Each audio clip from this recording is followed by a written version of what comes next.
as time flies by, you'll open up your eyes wide. You feel it's gonna go your way. Hey, hey, it's a brand new day. Hey, hey, hey, it's a brand new day. Welcome back to Marbella Now. Again, in the studio, joining me is Georgina Short. She was the most amazing MC at the United Nationalities of Marbella Summit once again, our 5th year, joining together different members of our local community to give their feedback of what they think is just missing in the amazing world we live in here in Marbella. Sometimes us foreigners create our own problems. It's not that the town hall doesn't offer these things, it's just that we create our own needs by having an international community here. The first 2 years, we actually got feedback on so many different subjects. And each year we've been whittling it down, and particularly now with COVID, to take it to some specific topics that really cannot be left for next year, the year after, things that need to be done as of now to the end of the year. We've talked about, Georgina, welcome back. Thank you, Nicole. We've talked about the youth getting involved with our charities and our charity challenge. But today we're going to be talking about the aspect of businesses offering opportunities and at least an insight into what you can do for a career when you grow up and leave these amazing international schools. Absolutely. And I think that youth is such a big topic for this year's event, and rightly so, because very sadly, we lose so much talent. We lose so many great people from here because they just can't find the opportunities, or they don't know where to start. So they might be there, but as we know, often you have to create your own opportunities here. And so for a young person, that's very hard to know where to begin. And so we were very keen on this section to try to encourage businesses to give these opportunities. And that doesn't just mean an internship or a job, but it can also be work experience. It can also be going into the school to talk about a particular profession and give our children a chance to get into a workplace and see what it is to live and work in Marbella, a very different situation than from just going to school there. Without a doubt. I know from friends in Madrid that one of them, her job is dressing people for TV. So all she does is choose clothes for them to wear when they go on set. Sounds lovely. But it sounds lovely, but I didn't even know that was a job. And I think a lot of times it's just, as you say, you can be an entrepreneur, but sometimes just to open their eyes, just to see the type of chances and job options that are out there for them. Absolutely, and try a few different things, because I think it's very easy to say, oh, when I grow up, I want to be X. But you don't actually know what the reality of X is. And so until you try a few different things, you don't necessarily know where your passion is. And as you say, you may not be aware of what options are within the job that you're looking for. And I think that as business owner, it's so lovely to have these young people in your business because it shakes things up. They give you so many great ideas. And when we've ever had interns, I've always said, okay, tell me what you're passionate about. Tell me what you'd like to do. And let's see if I can help you do that within a work setting. And try to give them that kind of freedom, but also then the understanding of they have to turn up on a certain time, they have to deliver certain things, that they do have to have a responsibility.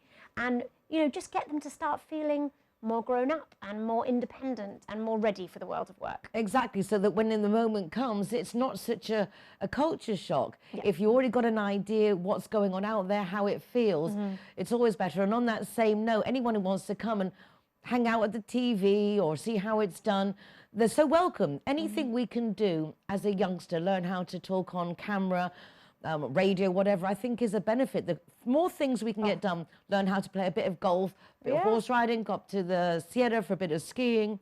No, just get a little bit of everything. Oh, it's all about skills and experience. And, these kids are going to be coming out into the world, a very competitive world, a world after COVID. We don't know what kind of level of competition they're going to be looking for. So they need a rich CV with real life skills. And we all know, I remember it from my first start, those first little jobs were so difficult to get because people said, well, you don't have any experience. I said, well, how am I supposed to get experience if you won't give me a job, So these little insights and first touches into the world of work are so important. And I agree with you, Nicole. I think as businesses and as professionals, we owe it to the youth of our community to give these opportunities to them. And I was so happy that Jeremy Ferguson from Spectrum was able to say, yes, I'm happy to head this up and bring together the businesses, and so that people can tell the schools, okay, here are the options that we have for you, and here's what you could do, and then we all benefit. Without a doubt. We've already had great feedback, and so you can know why it was so good and people are taking so much interest. Here is Jeremy Ferguson to, as he explained it at the event on last Tuesday. Take it away, Jeremy. It's a brand new day. And also the job opportunities. So I just wanted him to say a few words about why it's important that businesses get behind the idea of offering internships and opportunities for the youth. Hello, everyone. Ms. Cole described me as a business boy, so I feel quite happy at the moment. I think really is how many of us, there's many international schools on the coast. Chris is obviously representing one of them here today, which means there are probably hundreds and hundreds of international children that are being brought up here on the coast, which means there are twice that many parents that are living here. It's an international community, and I think the word community is something that's very difficult to create when we're from so many different countries and in and out all the time. So I find it quite tragic when I see children that are brought up here in what is, quite frankly, one of the most idyllic places on the planet. They have a very high standard of education. They benefit from everything that we want the best for your children. They come to the end of their schooling, they go off to different countries, to universities, and I certainly don't know many that come back. My two children went off to the UK to study at university, got their degrees and stayed there. And I think it's really sad that so many families here bring up their children in a beautiful environment to not see them very often. COVID's been a really good example of how the distance of families being separated is quite tragic. So all that together makes me very interested and quite keen to try and... There's lots of business people here, of which I'm one. All of those children that are international school have parents who are running businesses here. But there seems a severe lack of integration and trying to encourage those children to see what opportunities are here for them once they have finished their education and they go into the business world. So I think working with different people here around the room and trying to encourage people to come to me and speak to me and say, look, I have a business and this is what we do, trying to offer those opportunities to children before they go away, to show them that there is a great opportunity to make a living here and to create more families here and to create, if you like, or continue the legacy of people moving here, rather than the families dispersing, for those families stay together.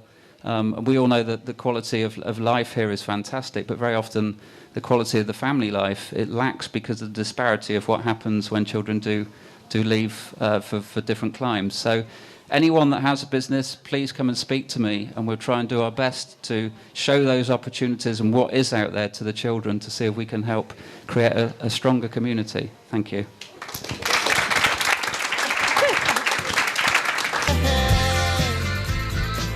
It's a brand new day. Well done, Jeremy. Just in case you're wondering, it was ever so warm here in the studio, so I took my sweater off, which is the magic of recording and television, just to go like, what happened there? Anyway, well done, Jeremy Ferguson. Absolutely heartfelt.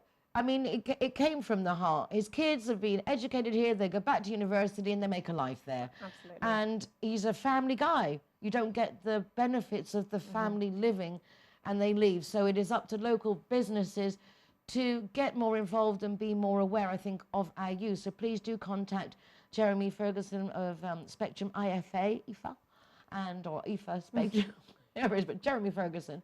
And on the same note of businesses, we were just so honoured to have with us Cristobal Garre, who is the councillor in Marbella, and he's very much into small businesses, entrepreneurs, and making sure that we know all the different benefits that are out there and facilities that we can use. I mean, you've got the Andalusia lab, and I mean, there's so much Georgina, that we really don't is. know about? There really is. There's so much. And actually, when I first set up my business, I was lucky enough to come across Andalusia Lab and Cade Marbella, and just amazed what was available. They have these wonderful little business units that you can use as kind of startup cells, basically. They have advisors there for you to offer advice and put you in touch with funding. My lovely accountant and I were set up by Cade Marbella. And so it was really nice to have Cristobal there to show his support for the international community and show that we are not, and we don't need to be separate from the Spanish community. We are so lucky that there's so much help out there for us, even if we don't speak Spanish, which I think is a real blessing. I do too. They don't judge us because we don't speak the language, the opposite. They try and do as much as they can that we can understand it in English. And as I say, the facilities and options are out there. It's just our ignorance and maybe not taking the time or knowing how to go about Absolutely. finding out what's on offer. So between our foreigners department, which is wonderful with Remedios Bocanegra, who is our counsellor for foreign residents, and then we have Otti and all her team, and Moises, everybody in the offices that are really there for us. We just need to go ask. Go and ask, absolutely. And I love how the Spanish always go, una pregunta, and they go off and they ask. And I think a lot of us expats, maybe we're a bit more reserved and we don't think to ask those questions, but go in, be brave, ask una pregunta and see what's out there for you. And if you're not confident enough, speak to people that have been here for a long time and they can connect you up with the right people. Nicole, of course, will be able to connect you up with all the right people. But the idea, we really do have enough businesses and associations who specialise that if you have a question, there are always people to ask. I mean, it depends on the subject, but the town hall is there, the foreigners department is there, the foreign counsellor is there. We have our British consul there, and who'll be here in just a moment. But first, let's go over to the event again and the fabulous recording by Pablo Martinez. You are a star of Cristobal Gare, who is our town councillor. It's a brand new day. Thank you so much, Jeremy. And if you don't get a chance to speak to Jeremy, on table 1, we've got a few sign-up sheets. One of them is, I would like to offer an internship. So if you're a business that would like to offer that internship, please go over and pop your name down on there, because I absolutely agree. I think it's vital that we give more opportunities for our youngsters. And we are so very lucky to have with us the Councillor for Commerce from Marbella Town Hall, Cristobal Gare, that's going to say a few words on how the Town Hall is helping our youth and our business. Thank you so much for being here, Cristobal. Well, thanks so much. I'm terribly sorry for my English. I know it's not really good, so sorry for that. Well, just a few words to give thank you to Nicole. Thank you, Nicole, for the organization of everything. Thank you, Gemma, also. Thanks also, in the first case, thank you to all the organizations. You are doing the job that should do the town hall. So thanks so much to Ada. It's a very good job you are doing. Thanks so much, Paul and Gemma with Collective Calling. Thanks so much to AAA, to my friends of Rotary Club Marbella Guadalmina. Thanks to all our friends of H Concern, and all of you that are doing a really good job into our communities, and you're giving, or you are doing an important job that should do the administration, and we know that we cannot go to every place, to every corner. So thanks so much for all your activity you are doing.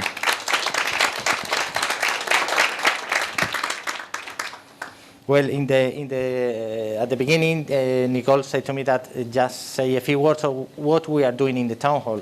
My part is not commerce, it's employment, it's also business, it's also innovation, and about that we are working in 3 different lines. First of all, trying to digitalize all the business, because we know that it's important that the old business become new opportunities. In the second line, we are working in establish digital business in Marbella. We know that it's important that this kind of business become here because we have a good weather, we have good opportunities, good connections. Before December, we're going to have 5G here in Marbella also. So we've got good workability, we've got lots of important matters who is giving opportunities to people to bring here to Marbella. And the most important line, the third one, is that we are having a line of social innovation. We are working in the line of making the associations professional. We know, for example, and I don't know if you know that, there is, for example, Fundación La Caixa, who is giving money to all the organizations who want to work and who want to do matters. They are asking for is a good project and a good presentation. So for that, we have a school in the Vivero de Empresas in Los Naranjos, who is giving the competence to all the organizations who want to improve that and want to present all the projects to this kind of foundation. Fundación La Caixa is the most biggest one in Spain, have around 600 million of euros every year to give to associations, so it's a good opportunity to try to go in that way.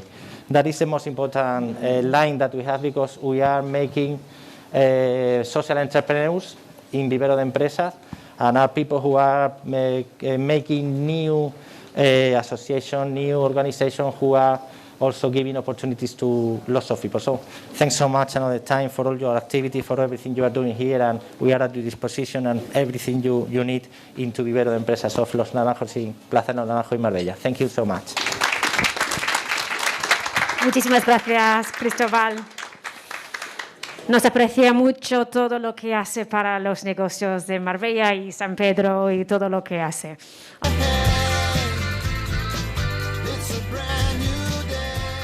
When I'm the designated driver, I think it's only fair that I get to choose a zero-hero venue that rewards me with free soft drinks. My friends all get to choose and booze, and they feel safe going home with me. Make sure that you get your reward for being the designated driver. Why pay if you don't have to? Judy likes to consider herself a clever young woman, which is why she thought very carefully before choosing her insurance company. Now that she needs it, she's jolly glad she chose Linear Director, as it looks as if she might have something better to do.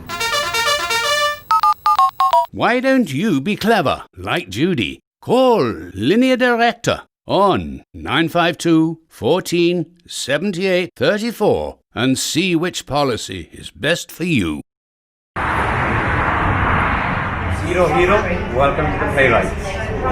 Hello guys, welcome to Harbor. All the designated drivers are welcome here to the Harbor. And we are very proud to be a Zero Hero partner. G-Line is happy to be Zero Hero partner. Hi guys, Ross here from Hogan Stand. Proud to be a member of the Zero Hero campaign. And we recommend everybody. Nobody drives drinking. Everybody who drives a car doesn't have any alcohol in their system, and we're proud to sponsor the Zero Hero program.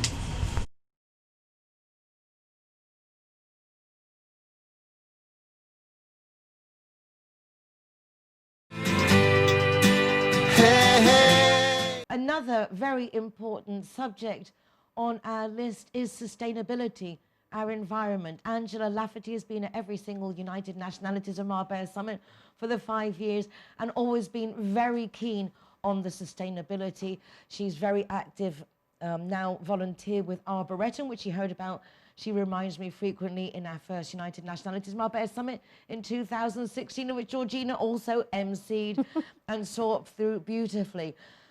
We're going to now go back to the event to see Angela as team captain of sustainability, the important thing that we all know what's going on. This is a big subject with you. In fact, I first heard about Arboretum through you. Yeah. I had no idea about it, and you were so passionate about it, particularly when Lucas was smaller and it was such a big part of your day-to-day. It really was, it really was. And it's quite funny because I'm a London girl, didn't really think about my impact on the planet at all. until I happened to come across Alejandro from Arboretum, and I was really inspired. And being a young mum with a tiny baby at the time, I just thought, gosh, I really need to make this planet better for him when he grows up. You know, I think it puts that into perspective.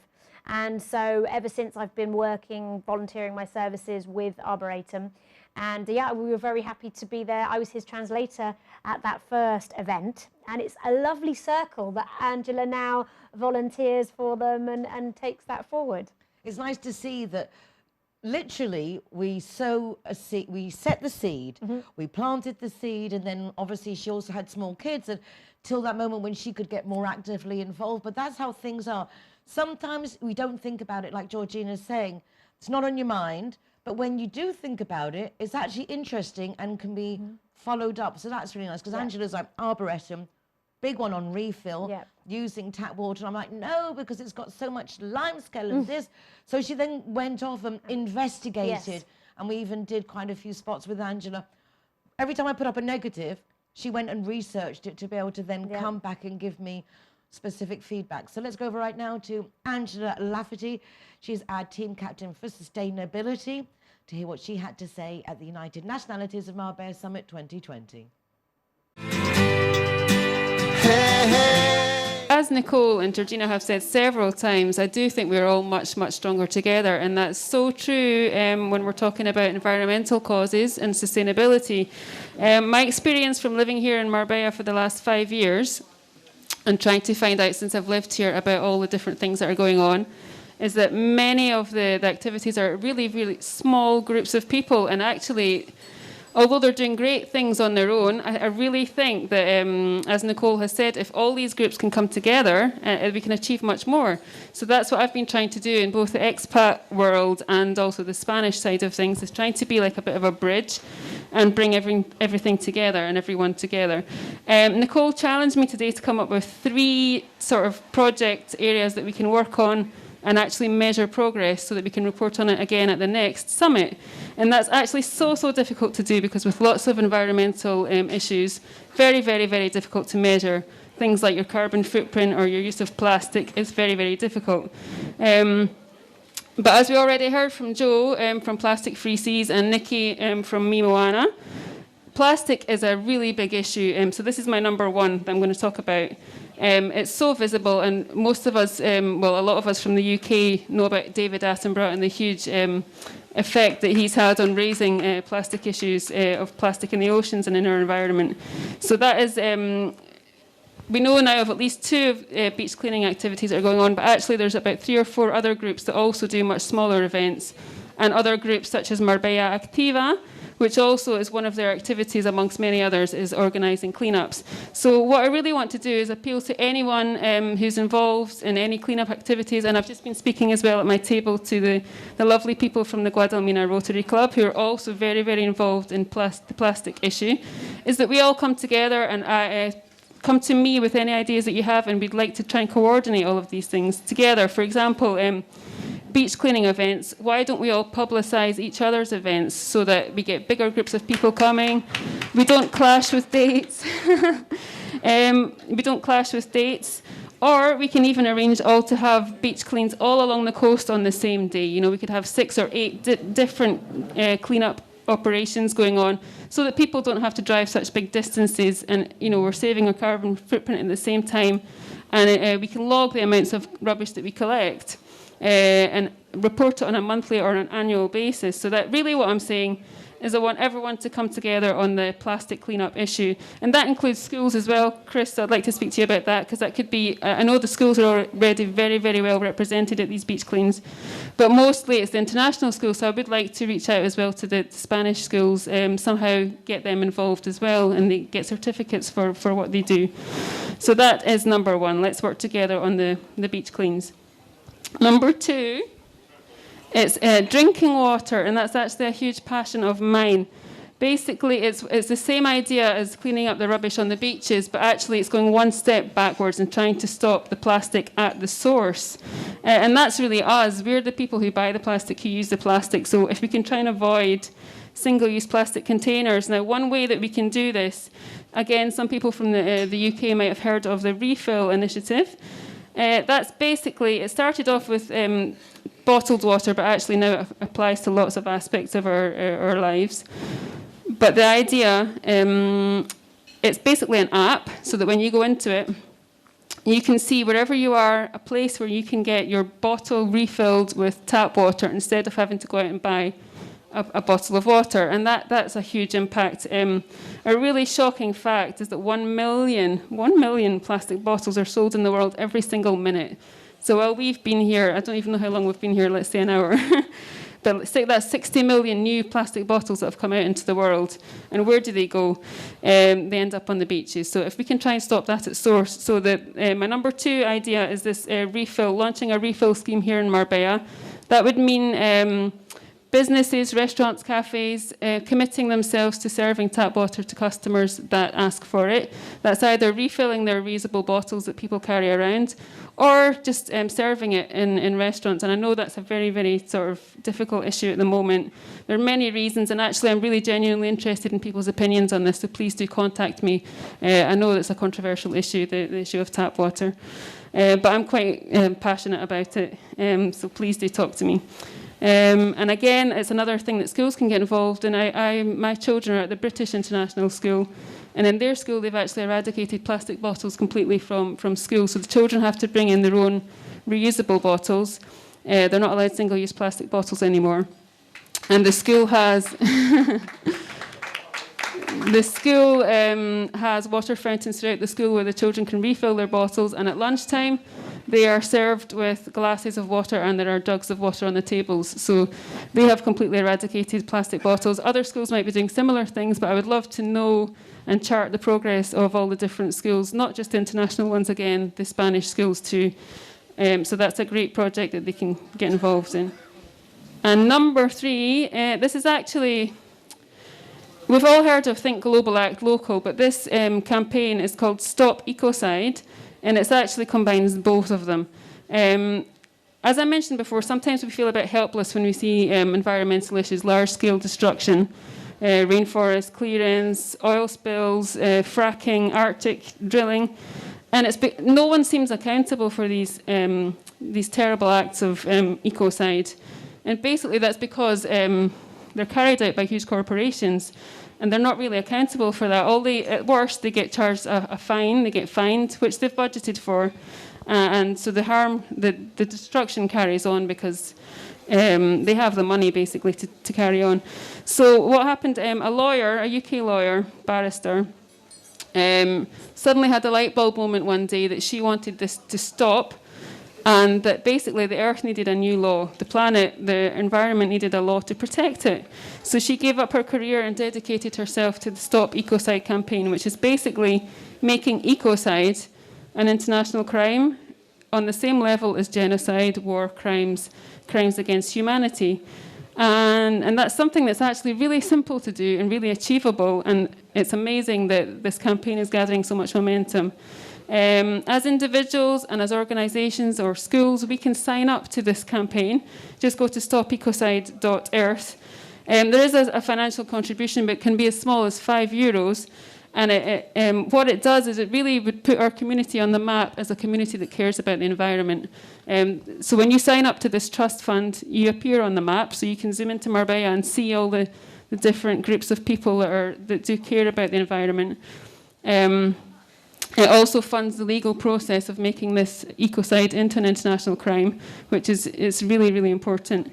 And yeah, as I said, there are only six people at the moment on the map for along the coast.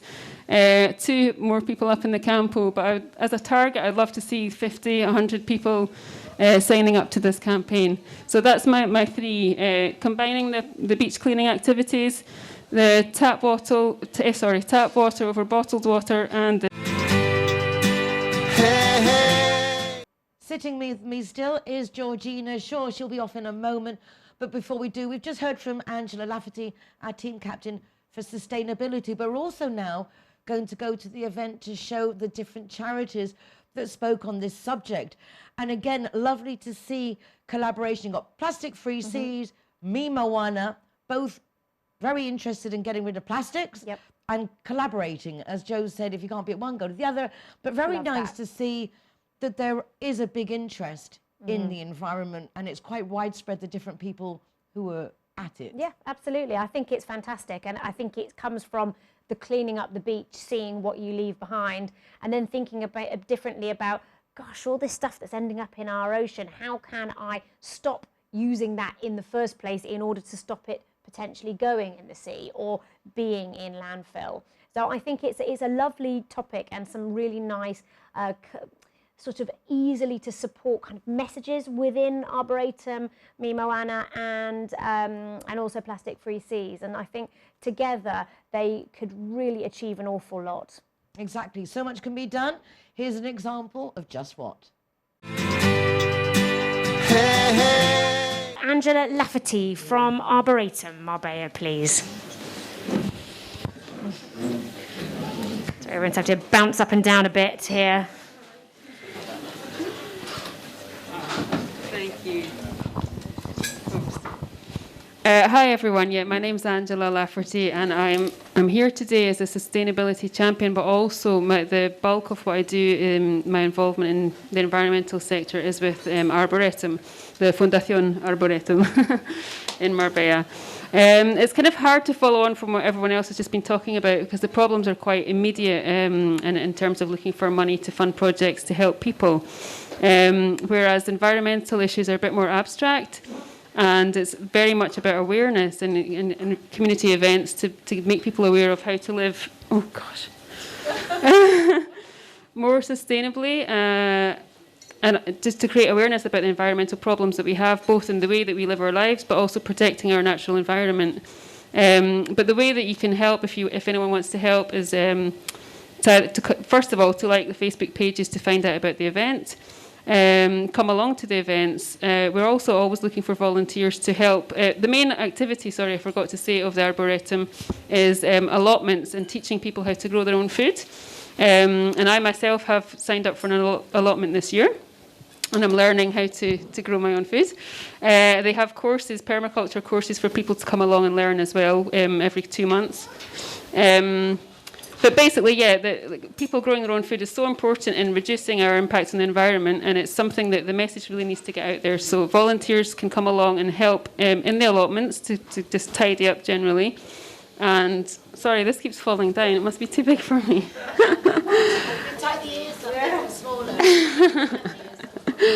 And we're also going to be looking for some people to fill some roles. Principally, the first one that's coming up is actually the volunteer coordinator. So if anyone appeals to them, or they know anyone that might suit that role, that would be fantastic. But just sign up on the email sheet to get in touch with me directly. Thank you. Thank you very much. We will be sending out after the event some information about all of these charities, so that you don't have to remember everything, and you'll get the links to everybody's pages and everybody's website so that you can get more involved. Thank you, Angela. Let's move on to another wonderful environmental charity. And Joe from Plastic Free Seas, please.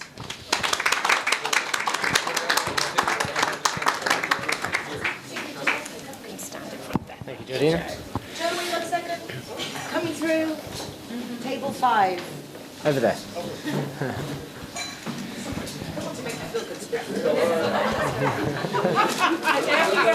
Right, thank you, everyone. My name's Joe Madawi. I'm here today representing Plastic Free Seas worldwide. Does what it says on the tin. We don't want plastic in the sea. So, notes, here we go. 2017, we started the organisation. Well, it was started by a group of members, a group of volunteers who thought it would be a good idea to get out there, enjoy some sunshine and clean the beaches. The beaches look clean sometimes, but they're not always. The machines that drag the nets along, they take away the big stuff. But if you look closely, you'll see microplastic, you'll see earbuds, cigarette butts, you'll see tiny bits of plastic. And they're as important to get out of the beach as the big plastic. So we do this every month since October, of course, because we've all been restricted. And we intend to keep doing it until we're told not to.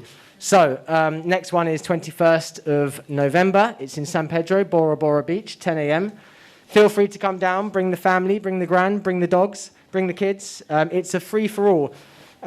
Your intention may be to help the planet and clean up, but also it's just a great day out. It's a nice way to start a Saturday, makes the most of your weekend. You'll meet some lovely like-minded people, and what harm can it do? So we're one of many charities here on the coast. There are other organisations doing the same as us. I encourage you to join all of them, any that you can make. If you can't make one of ours, make one of them.